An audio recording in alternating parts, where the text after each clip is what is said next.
Hey guys and girls, hello and welcome. It's Chaotic here.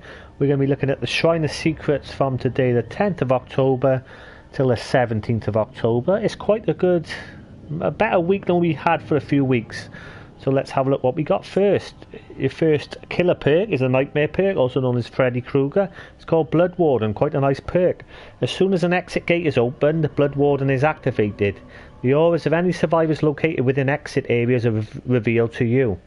Once per match, hooking a survivor while Blood Warden is active calls upon the entity to block both exits for all survivors for 30 seconds.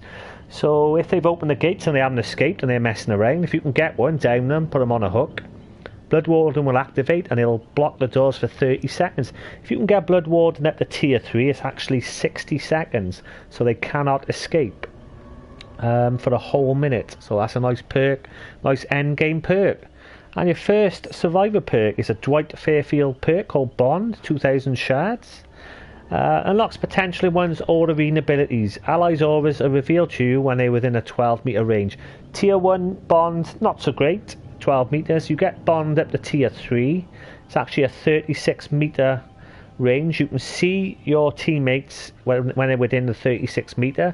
They will glow up yellow. You can see them through objects, and you can see if they're being chased, if they're on a generator, etc, etc. Very good perk. I run Bonds on nearly every setup I use. And your second survivor offering is Claudette Morel perk called Empathy. Very similar to Bond, but it works in a slightly different way.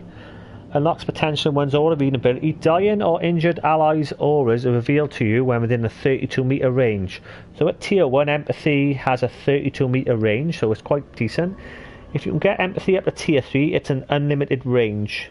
So as soon as someone's injured, or they're dying or they're lying on the floor, you can see them right the way across the map at tier 3. It's totally map unlimited.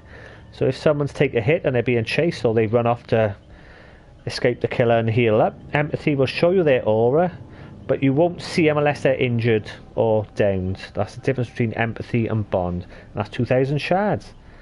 And your second killer perk and our last overall perk is called Shadowborne. It's a Wraith perk, 2000 shards. You have keen vision in the darkness of night. Your field of view is moderately wider than normal. If you get Shadowborne up to tier 3, your field of view is tremendously wider than normal. Now I run Shadowborne, any of you have seen my videos, I run Shadowborne on my Wraith and it makes a massive difference on the Wraith. Gives you a cracking field of view because his Wraith while he's in cloak is quite small. I've seen some killers running Shadowborne, but it's excellent on the Wraith. Any of you people play the Wraith. So a quick recap: we have Blood Warden, Freddy perk, 2000 shards, Bond 2000 shards, Empathy 2000 shards, and Shadowborne. So a brilliant week. If you haven't got Bond or Empathy, I would definitely get one of those.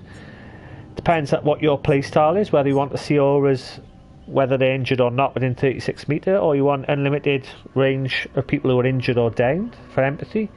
And I would say probably go for Blood Warden unless you're a Wraith main. Shadowborne is nice on the Wraith, but Blood Warden is a beast. There's no way they will know. As soon as you hook someone, once the gates are open, then they'll know you've got Blood Warden because the gates will be blocked. So before that, there's no way that they'll actually know, so you can catch them unawares. So there's the Shrine of Secrets, guys and girls, from the 10th of October till the 17th. Hope you got some shards to spend, and I hope there's something that tickles your fancy. Thanks for watching, guys. This is Chaotic bidding you farewell.